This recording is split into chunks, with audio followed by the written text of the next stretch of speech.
Ciao ragazzi, in questo tutorial impariamo ad inserire e gestire al meglio i grafici a mappa, analizzando le possibilità che Excel ci mette a disposizione. Le mappe, per opzione predefinita, sono grafici geografici sfumati a due colori, ma come vedremo abbiamo anche la possibilità di creare mappe sfumate a tre colori oppure mappe colorate. Le mappe sono disponibili per chi utilizza la versione Office 365 in abbonamento oppure per chi ha acquistato la versione di Excel 2019. Lo strumento Mappe utilizza i dati di Bing, che è il motore di ricerca della Microsoft, per i paesi, le aree geografiche ed i codici postali. Le mappe, come ogni altro grafico, sono personalizzabili. Pertanto vi ricordo che nel video numero 24 di questa playlist, di cui vi riporto il link in descrizione, ho trattato dettagliatamente le opzioni e le tecniche relative alla gestione di un grafico. Iniziamo!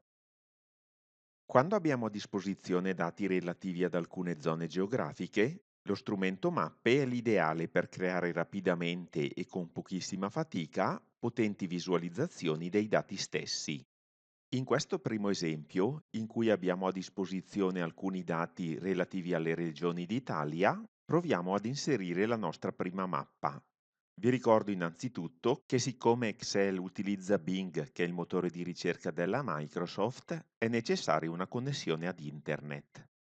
Selezioniamo dunque i dati, clicchiamo sul tab Inserisci e nel gruppo Grafici selezioniamo Mappe, mappa colorata. Come ho già detto nell'introduzione, Excel crea come opzione predefinita una mappa sfumata a due colori.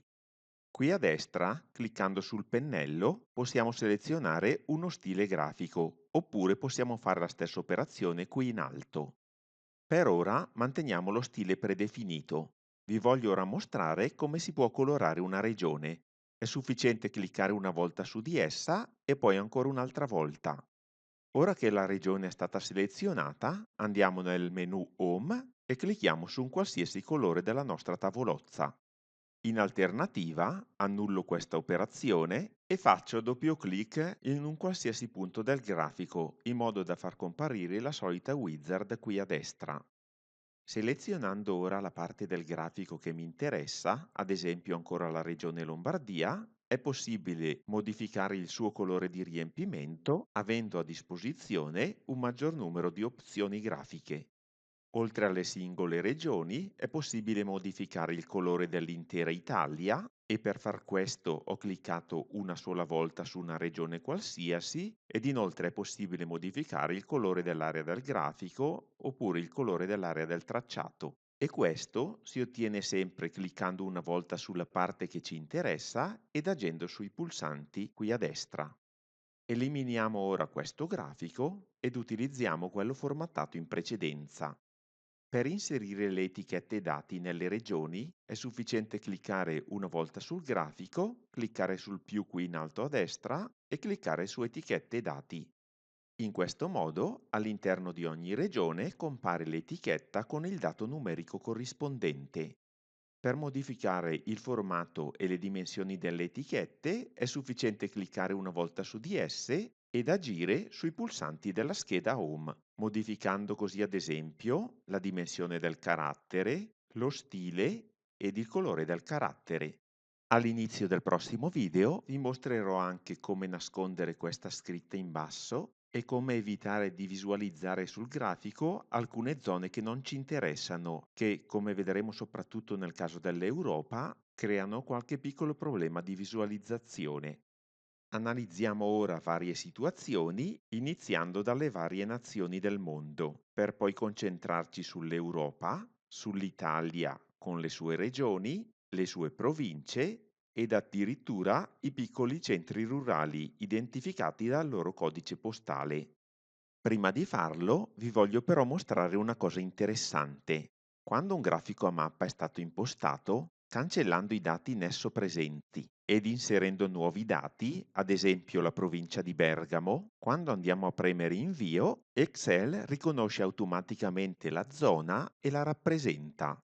Inserendo ora un'altra provincia, ad esempio Milano, premendo invio, Excel intuisce che si tratta di due province appartenenti alla stessa regione e dunque rappresenta la Lombardia.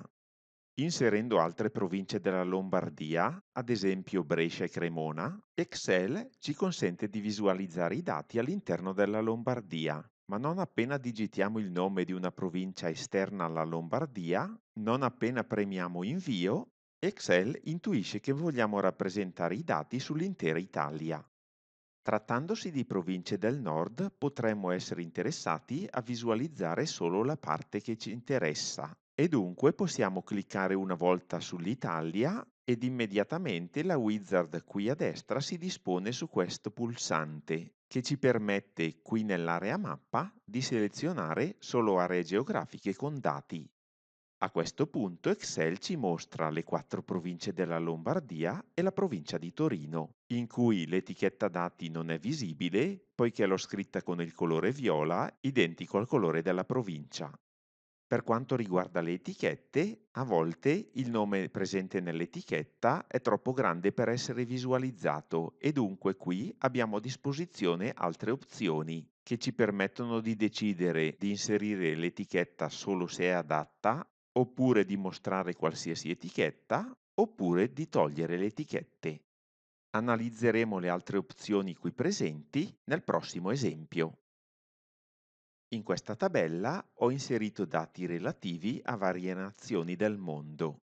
Creando un grafico a mappa, Excel automaticamente rappresenta sul grafico l'intero planisfero. Come si può notare, nel grafico sono presenti vari colori. Questo accade perché Excel rappresenta sul grafico i valori nella prima colonna immediatamente a destra rispetto ai dati geografici ed individuando dei dati che non sono di carattere numerico, non utilizza la solita mappa sfumata a due colori predefinita, ma rappresenta ogni categoria presente con un colore diverso, specificando i colori utilizzati nella legenda qui a destra. Se volessimo rappresentare le entrate fiscali al posto della categoria sul grafico, una prima opzione è quella di nascondere la colonna B con il comando CTRL-W. In questo modo abbiamo rappresentato le entrate fiscali di ogni nazione, ma la rappresentazione grafica ottenuta non è molto soddisfacente. Eliminiamo dunque questo grafico e scopriamo di nuovo la colonna B, tasto destro scopri oppure CTRL maiuscolo W. Se il nostro obiettivo fosse quello di rappresentare le entrate fiscali, potremmo procedere come al solito, selezionando le due colonne che ci interessano ed inserendo una nuova mappa. A questo punto Excel, individuando dei dati numerici, utilizza la scala sfumata a due colori. Se volessimo cambiare i colori oppure utilizzare una scala sfumata a tre colori, è sufficiente fare doppio clic su una qualsiasi nazione in modo da far comparire la solita wizard qui a destra, per poi selezionare colore serie, stabilire se utilizzare una sfumatura a due oppure tre colori e impostare i colori desiderati. Per quanto riguarda invece la proiezione mappa, vi sono tre tipi di proiezione: la mercatore, che è una proiezione cilindrica, la proiezione cilindrica di Miller, che copre meglio le aree polari, e la proiezione semicilindrica di Robinson, che è quella che compare come proiezione predefinita. A seconda delle nostre esigenze, possiamo decidere di utilizzare una proiezione oppure l'altra. Come abbiamo visto, nascondere una colonna ci permette di rappresentare sulla carta geografica anche le colonne successive, ma questo non è il modo migliore di procedere. Nel prossimo esempio vediamo qual è la maniera ottimale di rappresentare molte colonne di dati sullo stesso grafico geografico. In questo esempio, piuttosto che nascondere le colonne, ho preferito creare una struttura. Dopo aver selezionato tutta la tabella e dopo aver inserito il grafico, ho eliminato il suo titolo perché purtroppo il titolo dei grafici a mappa non è ancora dinamico. In seguito ho raggruppato le colonne della tabella in modo da creare una struttura, nel modo che vi mostrerò fra poco. A questo punto ho lasciato per le serie, che sono la prima colonna numerica immediatamente a destra dei dati geografici, il grafico sfumato predefinito a due colori, mentre per il prodotto interno lordo, che posso visualizzare cliccando sul pulsantino con il meno qui in alto, ho utilizzato una scala sfumata a due colori e rispettivamente il giallo ed il rosso. Per quanto riguarda la popolazione, ho utilizzato un grafico sfumato a tre colori, rispettivamente il verde, il giallo ed il rosso, ed infine, per la percentuale della popolazione mondiale, ho utilizzato una mappa colorata. Le stesse visualizzazioni si possono ottenere premendo sui pulsantini numerici qui a sinistra. Vediamo ora come si crea questa struttura. Innanzitutto eliminiamo la struttura precedente.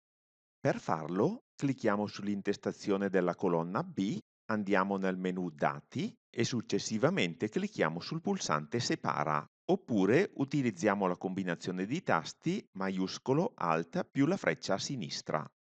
Per eliminare gli altri raggruppamenti procediamo allo stesso modo, cioè selezioniamo le colonne B e C e poi utilizziamo la combinazione di tasti menzionata e facciamo la stessa cosa con le colonne B, C e D. A questo punto creiamo nuovamente la struttura, clicchiamo sulla colonna B, selezioniamo il tab Dati e poi clicchiamo sul pulsante Raggruppa, oppure in alternativa possiamo selezionare le colonne interessate e premere la combinazione di tasti Alt maiuscolo freccia a destra. Raggruppiamo anche le colonne B, C e D, Alt maiuscolo freccia a destra. Ora non dobbiamo far altro che formattare i nostri grafici. Facciamo doppio clic in un qualsiasi punto del grafico. Automaticamente compare la wizard qui a destra. Cliccando su una qualsiasi nazione, la wizard ci propone i pulsanti di formattazione del grafico. Andiamo qui sull'ultimo a destra ed espandiamo la sezione colore serie. Qui è possibile stabilire i colori. Come si può notare, per opzione predefinita c'è una sfumatura sequenziale a due colori, di cui il primo è azzurro chiaro e il secondo è blu. Cliccando ora sul pulsante con il meno più in basso, possiamo visualizzare il grafico del prodotto interno lordo. Clicchiamo ancora su una nazione e selezioniamo di nuovo colore serie. A questo punto io ho impostato, come ho detto in precedenza, i colori giallo e rosso. Procedendo come in precedenza, clicchiamo ancora sul primo pulsante a partire dal basso con il meno, in modo da visualizzare la serie popolazione. Cliccando di nuovo su una nazione qualsiasi, possiamo selezionare il solito pulsantino e selezionare colore serie. In questo caso ho selezionato una sfumatura divergente a tre colori ed ho scelto questi tre colori. Vi faccio anche notare che selezionando queste tendine è possibile scegliere fra altre opzioni ed eventualmente regolare i parametri qui a destra. Annullo quest'ultima operazione e clicco sull'ultimo pulsante con il meno. In questo caso ho creato una mappa colorata. Vi faccio però notare che non è possibile creare una mappa colorata cliccando su una nazione e poi selezionando il solito pulsante qui a destra, poiché l'opzione colore serie è sparita. Per poter creare una mappa colorata, anche quando i dati a nostra disposizione sono numerici, bisogna procedere in questo modo. Si clicca su Struttura grafico, si va in Seleziona dati, si seleziona la serie che ci interessa, nel nostro caso la percentuale della popolazione mondiale, si va su Modifica e si seleziona Colore per nomi di categorie secondarie. Negli altri grafici, per opzione predefinita, è selezionato colore per valori numerici. Clicchiamo su OK e otteniamo la nostra mappa colorata. A questo punto, come ho già mostrato in precedenza, possiamo visualizzare i dati espandendo le nostre selezioni con questi pulsantini con il più e poi utilizzare i pulsantini numerici qui a sinistra oppure i pulsantini con il meno.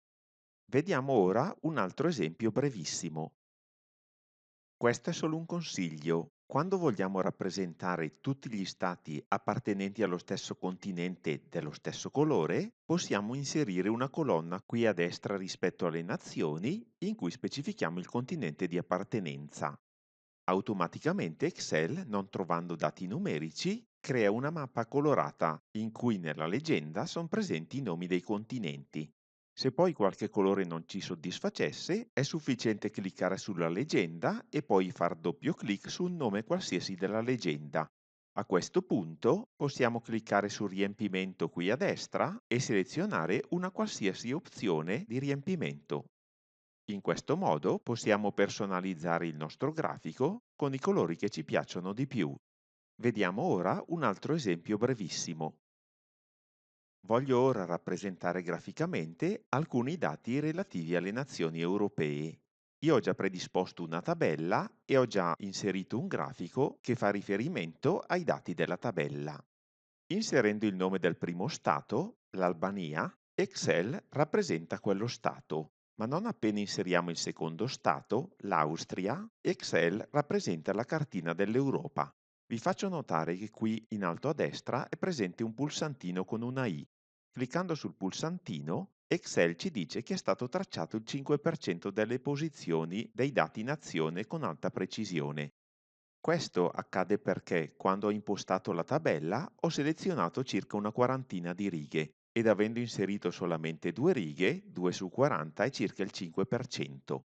Excel inoltre dà questo messaggio quando non riesce a rappresentare qualche nazione presente nella tabella, ad esempio quando sbagliamo a scrivere il suo nome oppure quando scriviamo il suo nome in una lingua straniera. Inseriamo ora anche le altre nazioni e otteniamo la nostra cartina dell'Europa. Vi faccio presente che i grafici a mappa, come tutti gli altri grafici, sono grafici dinamici e quindi la colorazione di ogni stato varia in base al numero inserito qui in tabella. Io ho inserito numeri casuali e dunque, premendo il tasto F9, posso far variare tali valori e automaticamente la cartina dell'Europa si colora in maniera differente a seconda dei dati inseriti. Un piccolissimo problema che si incontra con le mappe è questo. Quando inseriamo le etichette dati, se la nazione è troppo piccola, il valore numerico potrebbe non essere visualizzato. A questo punto potremmo cliccare su una qualsiasi etichetta e dal menu Home ridurre il carattere, però questo renderebbe praticamente illeggibili i numeri che sono già piccoli. Un altro piccolo problema è il seguente. Siccome ci sono delle isole molto lontane dal continente, ad esempio le Canarie oppure le isole portoghesi, la mappa risulta decentrata. All'inizio del prossimo video, come ho già detto, vi mostrerò un trucchetto per risolvere questo problema. Vediamo ora un altro esempio velocissimo. Per quanto riguarda le regioni italiane, possiamo dire la stessa cosa. Inserendo il nome di una regione, viene rappresentata la singola regione. Inserendo due regioni, viene visualizzata tutta l'Italia, con il solito pulsante di informazioni che ci indica che Excel non è riuscito a rappresentare correttamente tutti i dati in tabella. Aggiungendo anche le altre regioni, il pulsante scompare. Supponiamo di scrivere in modo errato il nome di una regione.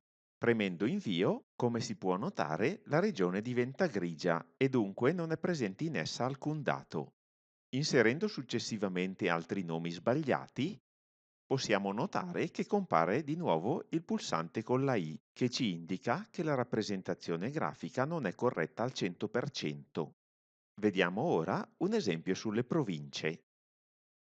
Purtroppo, in pochissimi casi, alcuni dei quali sono elencati qui a destra, le mappe di Bing non sono aggiornate con le nuove province. Ad esempio, se andiamo a rappresentare le province della Lombardia utilizzando un grafico a mappa, ci rendiamo subito conto che il grafico è completamente bianco. Questo perché ci sono problemi con la provincia di Monza oppure Monza Brianza o Monza e della Brianza all'interno della regione Lombardia. Non appena cancelliamo il nome Monza, la cartina compare e la provincia di Monza è grigia, al suo interno non è presente alcun dato. Io sono riuscito a risolvere questo problema scrivendo in tabella provincia di Bergamo, provincia di Brescia e anche provincia di Monza. In questo modo la cartina viene rappresentata. A volte, quando si ha a che fare con province appartenenti a regioni diverse, è utile inserire una colonna qui a sinistra con il nome della regione di appartenenza. In questo modo Excel riesce ad individuare e a rappresentare le province.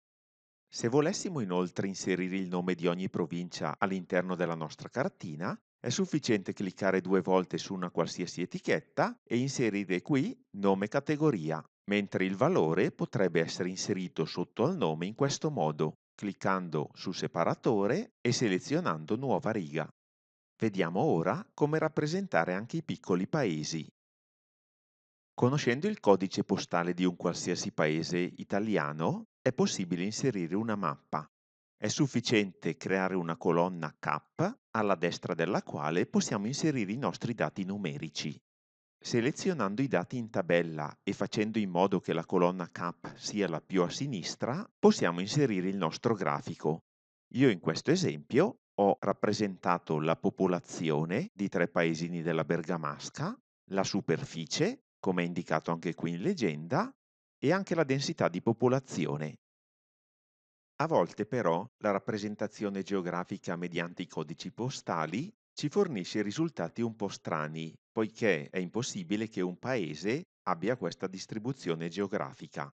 Questo accade poiché spesso molti paesi possiedono lo stesso codice postale. Infatti il codice 24050 è il codice postale di ben 18 paesi della Bergamasca. Inoltre capita spesso che una città grande abbia molti codici postali. Su questo problema per il momento non possiamo farci nulla, dobbiamo solo attendere che le mappe di Bing vengano perfezionate in modo da rappresentare i dati più nel dettaglio. Con questo abbiamo concluso. Io vi ringrazio per aver seguito il video fino alla fine, vi invito a lasciare un like se vi è piaciuto, a commentare e naturalmente a farmi domande se qualcosa non è chiaro e, se non l'avete già fatto, a considerare l'opportunità di iscrivervi al canale in modo da rimanere sempre aggiornati sulle mie nuove pubblicazioni. Nel prossimo tutorial, come vi ho già anticipato, impareremo a nascondere questa scritta in basso, a selezionare nei nostri grafici solamente le parti che ci interessano e a centrarli maggiormente nell'area del grafico. Impareremo inoltre ad utilizzare i grafici radar di Excel e altri grafici particolari. Vi aspetto! Ciao!